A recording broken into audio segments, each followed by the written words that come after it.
Hey, this is Jim Prusak from the Pain PT. Good to see everybody today. I have a very special guest here. You guys see on the screen Rebecca Tolin. You've probably heard her name before, and I've talked to her many times, and I'm so happy to have her back again. Hi, Rebecca. Jim, it's so great to see you just north of me here in San Diego County, but I'm glad we could connect over Zoom again. Connect over Zoom. I know, and we used to work in person, and now since then, I don't think we've seen each other in person for a pretty long time. Hardly not at all. It was such a luxury to get to work with you in person back when you did that. And, we were both in San Diego and you would lead me through the somatic tracking.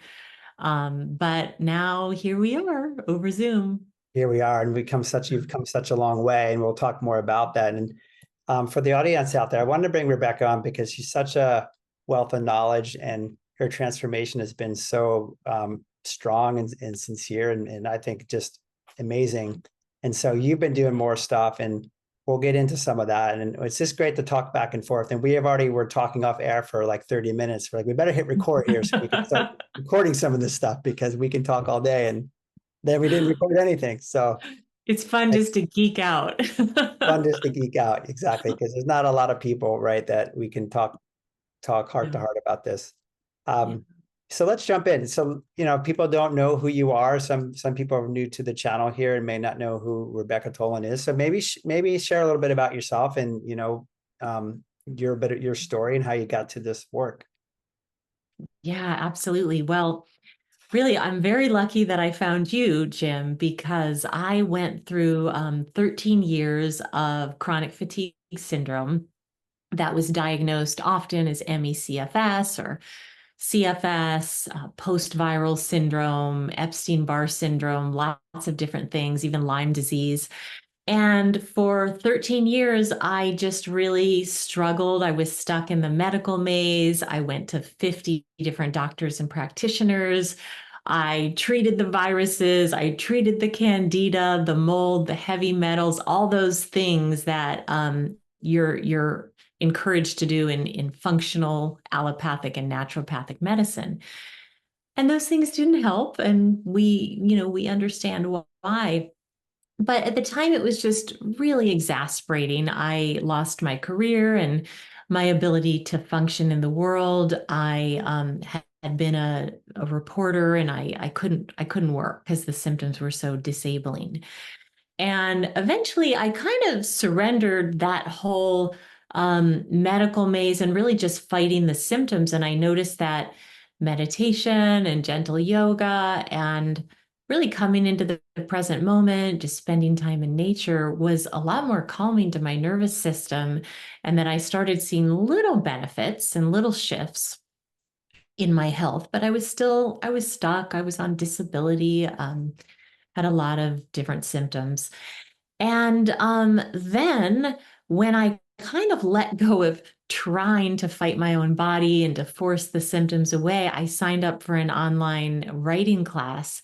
And I met a woman who told me about this approach. And I actually had a light bulb moment. I just really understood that I was not sick. And I stopped seeing myself as a sick person, which I really thought I had become. And, I reacted to almost everything in the world, walking, talking, eating certain foods. And from that moment, I started running around the block, and I I really remember got. that very clearly when you shared that. Yeah. And I know the person you're talking about too. And I've heard the story from you and from her. And it's such an amazing light bulb moment for you. What's so amazing too is she wasn't even a practitioner. It's just Right. she was like person to person sharing this knowledge, and it ignited something in me because it's like hearing the truth where you've just been kind of hearing hypotheses that don't make a whole lot of sense. So that was an incredible moment. But of course, I still had symptoms, and I had all these learned neural pathways, and had symptoms for 13 years. So I did what a lot of people did back then is I emailed Dr. Schubiner, what do I do? And can you see me? And he was only licensed in Michigan at that time, I believe. And so he said, Jim Prusak's in San Diego, get in touch with him. And Jim, I think you were in Mexico at the time, and I think I might have actually called you. I left a voicemail. Back before all this stuff in COVID, right? We actually call people and we actually see people in person. You call people to set up an in-person meeting. Right. And I said, "How soon are you going to be back?" And so then eventually you came back and we worked together in person for some months in, I'm sure, a similar way you work with people online, just learning the knowledge, working a lot with the somatic body, emotions, challenging the triggers, moving back into activities. You were such an incredible, cheerleader and guide. And over a number of many months, I felt like I got my life back, and got my health back. And then couldn't really picture going back into journalism when I felt like I just held this key to recovery. So I became a mind body coach, and that's what I do now. Yeah, it's been an amazing transformation. And maybe share more about that because it's a good segue into what you are doing now and how you've taken your own Mhm. recovery and really catapulted it into helping others now. Yeah, well, what I realized pretty quickly was, what we have experienced personally is really part of what we have to share. And so, although I was started training in this field in general and different sort of mind body practitioner trainings with Schubiner and Alan Gordon, and some you were assisting in, I did different trauma trainings and mind body coaching. Pretty quickly, I just started noticing that people that would come to me had chronic fatigue and later long COVID. And of course, a whole range of symptoms. Certainly, insomnia was a major one for me. So, insomnia, anxiety, brain fog, digestive issues, but kind of this whole constellation of symptoms that includes pain, but pain is not usually primary. And so over the years now, I've just begun to specialize in these things because it's what I understand. And then, of course, COVID and long COVID happened, and I got to participate as a consultant in a clinical study through Harvard. And so I really work with people with the whole range of symptoms, including the different diagnoses I mentioned, similarly to how you do, Jim. And I, though, was seeing people one on one, and I still do some of that. But then for me, I think the knowledge and the somatic meditations were so instrumental for my recovery. And I would notice that people were coming to me from, so back then there was really like people who had CFS or long COVID really weren't exposed to this mind body approach. Now there's much more awareness. But so people were coming to me with no knowledge of this, and they were really kind of entrenched in the medical system and the way of looking at it as a disease process. And it was really challenging in one-on-one sessions to convey all the things I wanted to convey. And I kept emailing them meditations, kind of like you did with me. Yeah. And I'd email them writing exercises and links to different podcasts. And I realized I just wanted to download a huge amount of knowledge and information to them, but in a really slow, gentle, systematic way, because especially people who are in a state where they can't necessarily even read or watch something on a screen because of the cognitive dysfunction, it had to be very gentle. So that's why I created, over actually a few years, a course called Be Your Own Medicine that just really slowly and gently but systematically lays out the science, the knowledge, the practices, and how to return to your life. So now I'm working more with groups with Be Your Own Medicine, which is a live cohort, and it's also a self-paced course. Which the self-paced courses, maybe that's fairly new, right? In terms of, yeah. Mhm. That's fairly new, and that's just for people who want to dive right in, and not everybody necessarily needs the live experience. And then I do some small group coaching and also just one-on-one coaching, generally just with people who have taken the course, because I feel like they have such a foundation for this approach, and especially how to apply it to non-pain symptoms. Yeah. And so you have the two courses and you have the one coming up again in September, which I'll put the link in there for people who are interested because And Yeah. again, why do you teach it again? Because you have it up there already now, right? But there's a power in that live cohort. So maybe share a little bit with people listening, coming up on it this time of year for you and the power of this cohort. So maybe share a bit about that, doing it live. Yeah. Yeah. Thank you. I'm really excited about this fall live cohort. It's the only time I'm teaching it live this year because it is quite a big operation. I have a whole team of other mind body coaches and guest speakers, including you, Jim, and also Dr. Becca Kennedy. And what I've really found is, a lot of people kind of need that container. They want the camaraderie, the kind of the consistency, the accountability. I'll have a lot of people that say, I don't know if I can come to a class that's 2 hours long because of my energy levels. And then they end up leaving saying that was just the most soothing part of my week Mm. because it's a really gentle delivery. And I also lead guided meditations. And it's just a great community. So there's the live classes, there's a coaching team where people can really ask their questions to in our private website as they're working through this because so many things come up and how do I actually apply this to myself?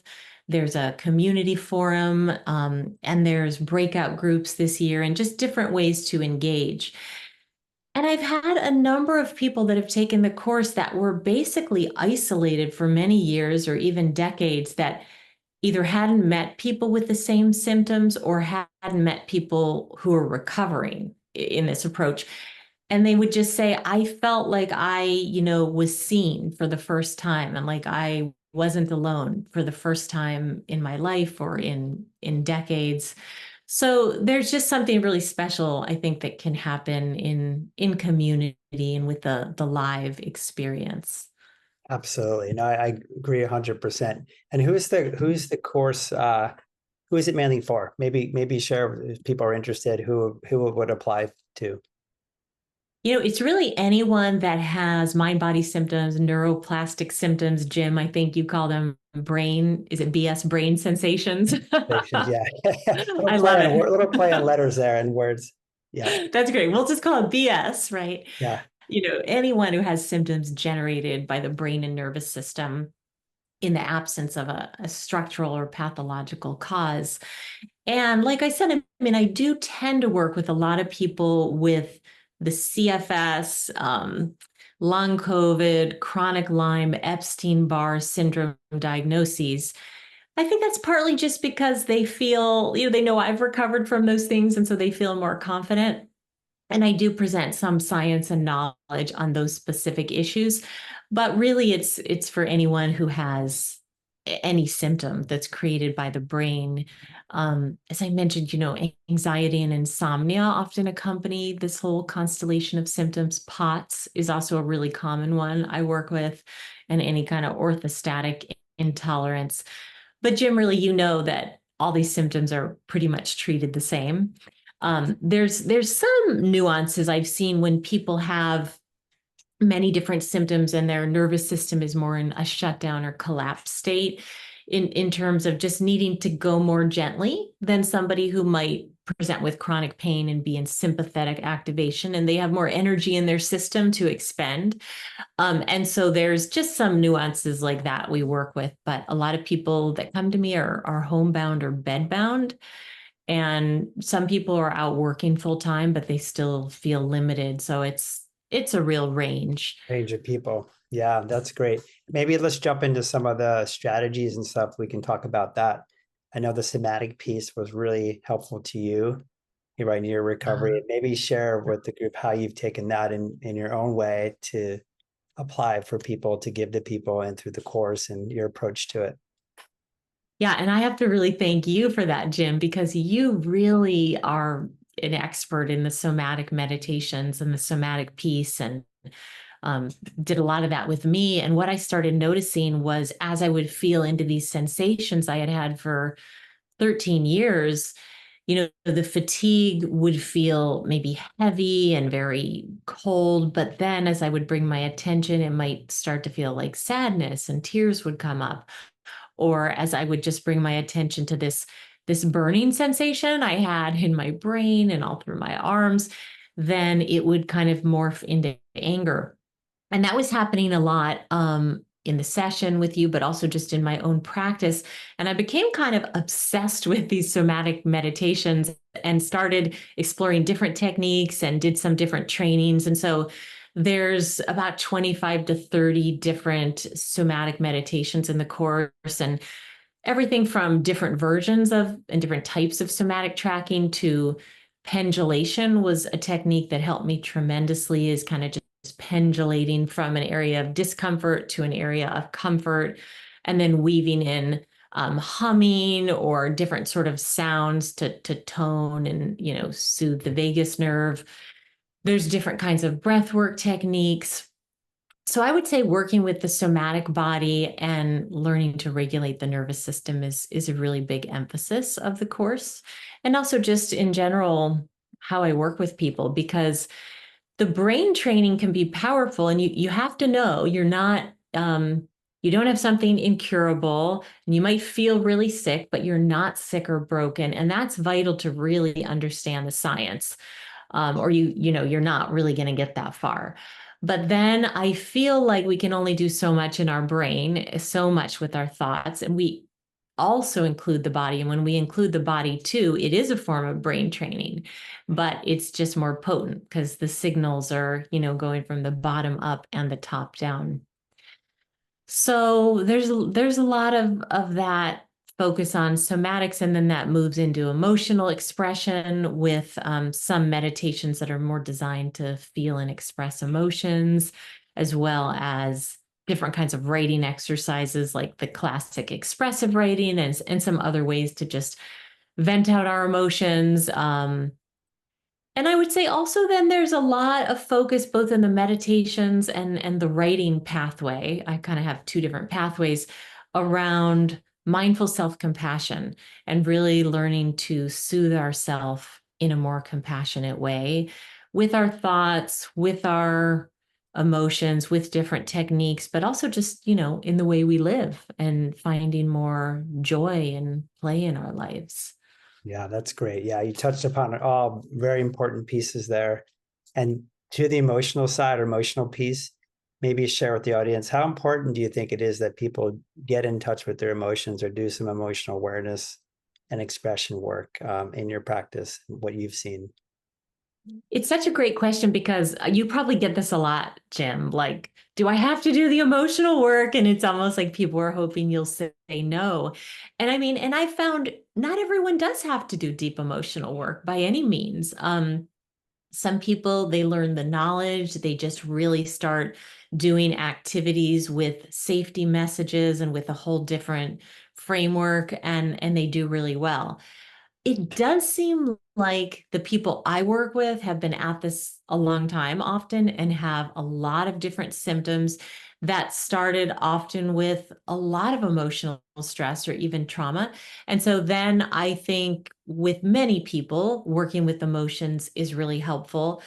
But one thing I like to say, and I have a feeling this might be similar to you too, Jim, I'd be curious, is it's not that you have to go, uncover every stone and work through every trauma you've ever been through, because whatever's coming up now in your emotional experience, in your cognitive experience, is a record of past trauma.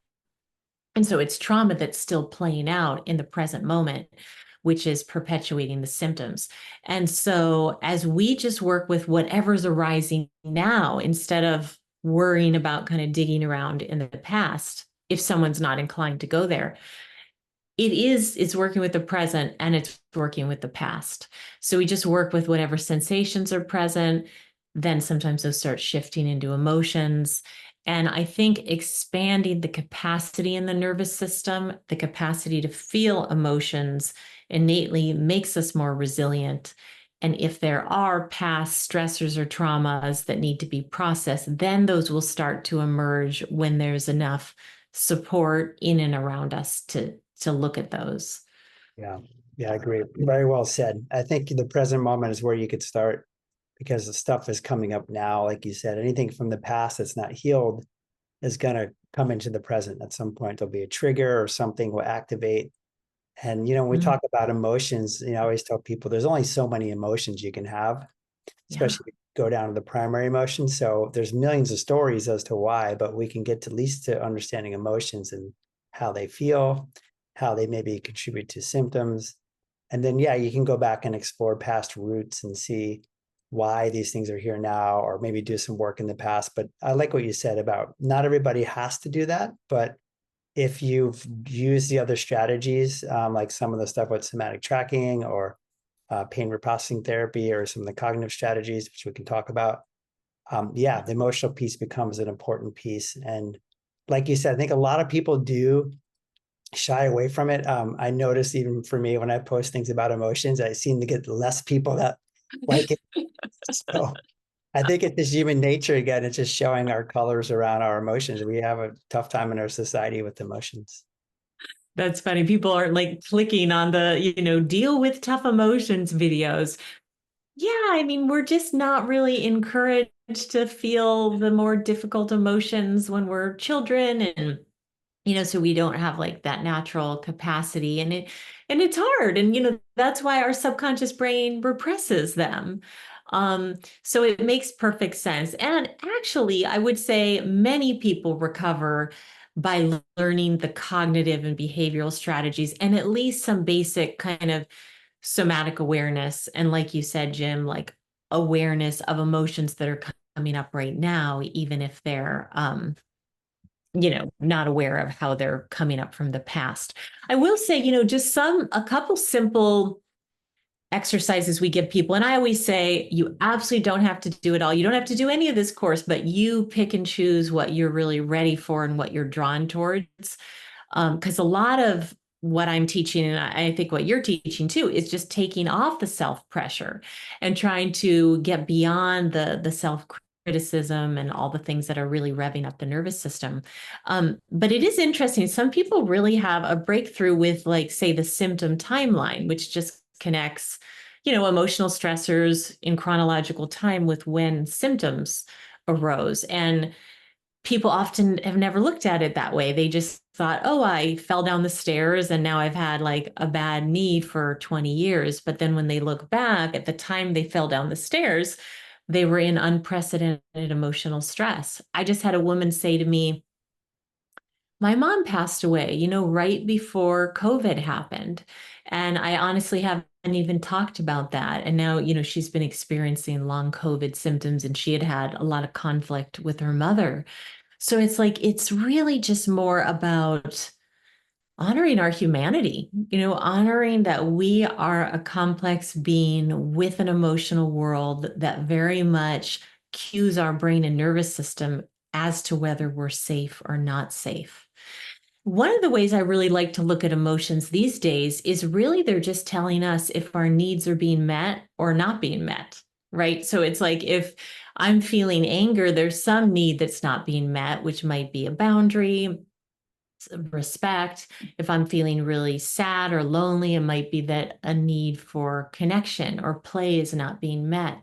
And so as we can kind of look at the message of the emotions, sometimes they just go away because then we meet that need and there's no reason for the emotion anymore. So they have valuable information. It doesn't mean we have to kind of go in and root around and do a bunch of really uncomfortable things. I agree. I mean, emotions are normal, right? They're part of being human. And Yeah. I always tell Yeah. people, look, the average person who is not doing any of this work, everybody's dealing with emotions all the time, and not everybody's going so deep into the emotion, but they're processing them at some level, right? And they're moving forward, and emotions tend to just fade out, but it can get stuck or trapped in the system or perpetuated through some of the things we do in our mind, fear, for example. But yeah, just working with them, learning how to work with them. It doesn't have to be this big deal, in terms of how we address emotions. But I think it is an important piece, like you're saying, to look at with these conditions.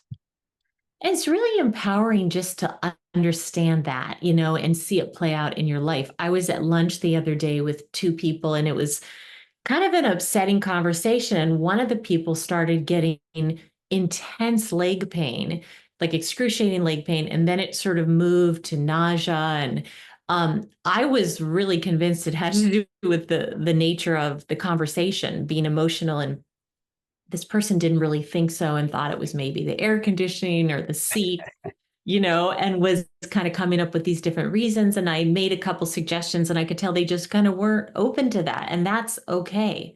You have to honor where someone's at, because these weren't people who were working with this approach.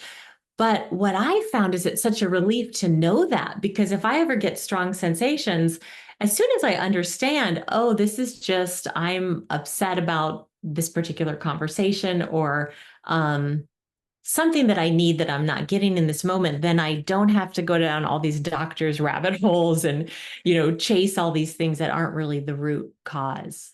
Yeah, And then it can absolutely. just go away pretty quickly. It can go away on its own, just making the Yeah. right connection, right? So that's the Yeah. key here. And people just don't believe that. And we have to respect where people are. But like, as I'm sure you know now, my world's completely changed in the way I see myself and look at other people in terms of what triggers are doing. And everybody's blaming everything external, right? Everybody's always blaming it on Yes. the air or this or that. And nobody really is saying the internal part of ourselves might be the main issue, not the external thing. It's really interesting.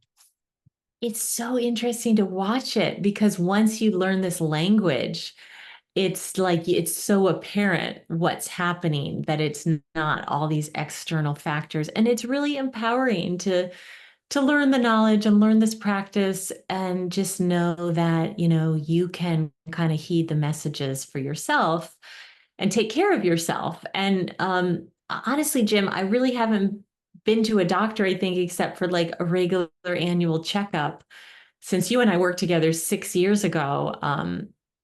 For much of anything. And of course, it's good sometimes to go to doctors. We need doctors, and you want to get diagnosed if you don't know what's going on. But it's also just really nice when you learn kind of signs of mind body symptoms, and you can pretty quickly tell what it is. Yeah, that's amazing. That really, I mean, to go from seeing all those doctors and then now you Yeah. haven't had to see a doctor at all, just shows I you know. I'm how, like, gosh, I think I better do my woman's annual exam. I just was slacking off even on that, but I yeah, finally did do that. So when you understand this, we go the other way. I mean, I'm being trained as a physical therapist now that I literally tell people, like, I treat everything like TMS unless I can prove it's a physical problem, which is yeah, the opposite of how I used to live. So for me, I'm always yeah. thinking this is maybe TMS because I know I have the potential to get these conditions, or they could flare from emotions and other stresses.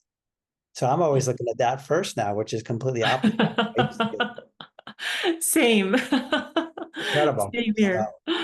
Um, maybe mention a little bit. We're just covering some of the different aspects, somatics and emotions. Maybe just touch on cognition, the cognitive piece a little bit. That's an important piece. And the things we're talking about here now, everybody who's listening, these are things I know you cover in more depth in the course. And we're just talking offhand about some of these important aspects. But maybe talk about the cognitive piece a little bit. Yeah, yeah, thanks, Jim. Right. In the course, it's there's lots of different types of exercises and videos and handouts and meditations and things that you can choose from, that kind of guide you through different points of awareness. But well, as our thoughts stem from our beliefs. And so first, the knowledge is really important to understand this knowledge. But I've been working a lot more with limiting beliefs and conditioned beliefs, because, as you know, those can really hold people back. And these are beliefs that we've carried our whole life that we're really not even aware of often.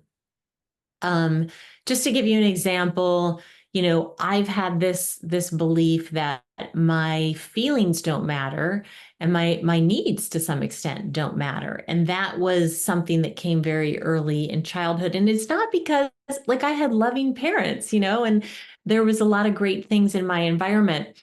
But I just remember when I was ever crying or experiencing more difficult or heavy emotions or anger, I would just be kind of alone in my room, and it was just clear, go there by yourself. And so the reason I give that example is subconsciously I formed this belief: my feelings don't matter, and it's not a good idea to show them in front of other people. And so then when I was going about my recovery process, it was really hard to get in touch with emotions, because that was deemed as actually unsafe. Like, I'm not going to fit into my family of origin if I show my feelings and really express some of my true needs. And so I like to guide people into exploring what are some of those limiting beliefs that are subconscious that are holding us back in our recovery. And often it's really as simple as, noticing when you're symptomatic, noticing when you're having mental symptoms like rumination or catastrophizing, or a difficult emotional state, and asking, what am I believing right now? And just really turning to, what am I believing now? Because there is usually a number of limiting beliefs that are driving your emotional state and thus your symptoms. And then feeling into the body. How does this belief feel in my body? Well, if it feels like stressful or tense or contracting, it's not your truth. It's a limiting belief that was conditioned from trauma or from an earlier life experience. And so then I really like to ask, what feels more true and supportive in your body? And somebody might say, well, my feelings matter to me, or my needs matter to me, or I'm just human. Everybody has feelings and needs, or whatever it is. And then see how that feels in your body. And when you're thinking thoughts and beliefs that are true and supportive, there will be a completely different experience in your somatic body, which is often more relaxed and open, or even enlivened and excited. And so we just work with connecting some of the beliefs and some of the feeling states, and continually shift to beliefs that are not just fake affirmations or Pollyanna. They're actually things that ring true in your body and your nervous system. And That's then you can great. start using that throughout the day and rewire the old neural pathways for some of the very, limited thinking that we all have. Yeah, that's fantastic. I like how you weaved in the beliefs and the emotions. They're intertwined, right? You can't separate the two. So like, Yeah. what are you believing? Just like, what are you feeling, but what are you believing? And you're right, these Yeah. self-limiting beliefs sometimes are so hidden. They're just a part of us that we don't even know are operating in a way until, again, they appear, we can look at them more closely. So that's awesome. You look at the cognitive piece in that way. I think that's super valuable Yeah. for people to approach that piece, because I've had one patient recently who he actually said the cognitive piece was the most important piece for him. So he had done some emotional work and I'd helped him part of the way, and he worked with a CBT therapist, and he said that really helped him to move Hmm. forward. So everybody has a little bit of a different piece, but they're all Yes. intertwined. Like you said, they're all interrelated. So you can approach it from the belief side, well, as the cognitive side as well. Yeah, I think you're right. They're all really important, and one piece might be more important for one person than another. And so you kind of like pick and choose what you need, and kind of where you keep getting stuck, and also what feels accessible to you, what you're ready for. Because I'm sure with the person you're talking about, just shifting the thoughts is going to shift your feeling state. So then you don't have to necessarily go in and keep rooting around in the emotions. You just, shift your thoughts and your belief systems, and that continually shifts the way you feel emotionally and somatically. Yeah, it's interesting because we have all these different therapies, that now, EAET, emotional awareness and expression Mhm. therapy, which is more recent. We actually have CBT that's been around for a long time. We have the Yeah. somatic therapy, where and they're all different types of therapies that help the same type of things. And so we can approach it, like you said, from different angles. And some Yeah. people it clicks more in one area than another area. So it's good to have, right, a multitude of different types of techniques. Yeah, for sure. Hmm. Yeah, great. Maybe let's finish up a little bit with the behavioral side. You mentioned, we talked about the emotional piece, the somatic piece, the cognitive piece, just in terms of getting people back to activities and movement and things like that, especially with CFS and long COVID. So maybe talk a little bit about your approach with like graded exposure and pacing and how you integrate Yeah. those strategies. Yeah, yeah, because you know, a lot of people that come to me have been more trained in pacing. And that was what I was told to do when I was diagnosed with CFS and, you know, was pretty limited in my capacity. But graded exposure, which is what I use and you and I use and, you know, studied with Dr. Schubiner, and also is just a proven psychological technique to overcome phobias and things like that. Graded exposure has some different elements. And so it's really exposing yourself to whatever activity or stimuli you want to be able to do through this lens of safety. And so I think a lot of times where people get hung up in the community that I work with is thinking, and maybe you too, Jim, but is thinking that you're not actually supposed to challenge yourself when you have symptoms, or you have to wait till all the symptoms subside, or you've gone too far if you've gotten symptoms. But that's not actually the case. We're almost certainly going to get symptoms when we challenge triggers, meaning do activities that habitually have brought on symptoms because the subconscious brain has perceived that it's dangerous. And so, but then, of course, as we know, when you really kind of freak out about the symptoms or the activity, that's just continually training the subconscious brain. Indeed, that is dangerous. And so it warns you and communicates through symptoms.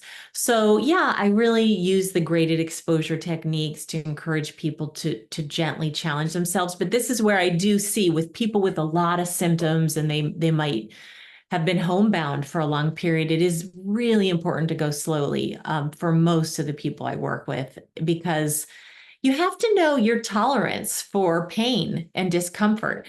It's really more about, can you watch the symptoms with mindful awareness and some equanimity? Because you could have sensations that are an 8 out of 10. And if you can watch it with equanimity, you're actually retraining your brain that you're just fine. And those symptoms will eventually subside. But if a 2 out of a 10 really scares you and you start having anxiety, then that's training your brain that the symptoms and your body is not safe. So I just teach people, you know, how to really determine for themselves whether to challenge and when to soothe. And I think it's kind of more and more I see it as like it's just a continuum of challenging, soothing. It's sort of like expansion and contraction. We really need both. We can only really grow and rewire our brain when we're challenging. But we do also have to come back to safety and find that felt sense in our body. So Yeah, there's lots of different very well techniques put. for that. I think it's about safety and being able to regulate yourself, right? And be able to tolerate and handle whatever the person has, symptom wise, emotion wise, cognitive wise. Otherwise, like you said, we can go into reinforcing it or enhancing it, making it worse. So everybody's Yeah, got a different point yeah, there because some people, I mean, I work yeah, with some people who can go right into what we call flooding therapy, which is really not that common. I would say not many people do that, but the yeah, good exposure is much more, you'll get there, right? It's a safer way to go. It's a slower way to go. And people yeah. can learn to regulate their systems. But so I like the way you put it. It just depends on the person and where they're at. Yeah, and I do like some of the polyvagal theory work that just explains where you're at on that kind of polyvagal ladder. And if you're in that collapse or shutdown, your subconscious brain really is sensing a life threat. And so it just needs very gentle stimulation, maybe music, sound, a little bit of movement. And when you're in full on flight fight, it's going to be really hard to sit there and do a still meditation. Probably not even helpful. You may just need to run and, you know, really get out those stress hormones with this standing up to fear approach and this bravado. So yeah, it's really just learning the language of your nervous system. And that's what I feel like I'm trying to teach people, is how to attune to their system and really meet their deepest needs. Yeah, that's great, Rebecca. And you've taken this work, and you've really expanded it, I feel like, and you've integrated so many different, facets of the understanding here. So what do you think how is your approach kind of unique? Because every practitioner comes with their own expertise and from your own understanding and learning and recovery. How is yours? Do you feel like a little bit unique from other people's approaches? Yeah. I think people who take my course, I tend to get the same comments again and again, and a lot of them have done other like brain retraining programs and say that they felt that they were, obviously that works for a lot of people, but the people that come to me didn't necessarily work for, and that they felt like so much pressure to perform or to do some formulaic thing, and that they were failing if they weren't doing enough rounds and their symptoms weren't resolving. And so I think it's like I'm really taking a pretty gentle approach. It's a more intuitive approach. It's more feminine, and it really weaves in mindful self-compassion. So my entire program and everything I do is based on mindful self-compassion as well as the mind-body healing. Because what I started seeing is that people would have the knowledge and the techniques, but they were beating themselves up with them. And mindful self-compassion brings in this real antidote. And this is something that was created by Kristen Neff and Chris Germer. But it really brings in a way to both acknowledge our suffering and acknowledge what emotions we're feeling now, but then shift the self-talk into something that's much more empathetic and much more loving, and really rewrites the way we talk to ourselves, which, as you know, is very pivotal in the perpetuation or the cessation of symptoms. So I think the mindful self-compassion piece, the more gentle approach, and just really encouraging people to tune into their inner wisdom. That's part of what we do is, learn to decipher intuition and inner wisdom in the body, and ultimately then, find the message in the symptoms in your own unique way. So I don't really want people to listen to what I say. I want them to find their own inner truth, and everything I'm teaching is just kind of pointing back to that.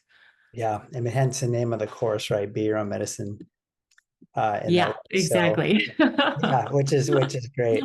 And I like the self-compassion, and that's something too that I've really integrated into the work I do as well, because like you said, so many people, you just see it over and over again, are just really hard on themselves, they're beating themselves up in some ways, and something they've learned to do. So I think that piece is really important. And for some people, that's a critical piece to their recovery. It seems to be the self-compassion. Definitely. I found exactly the same. Like some people just add that and then everything clicks into place. Yeah, that's great.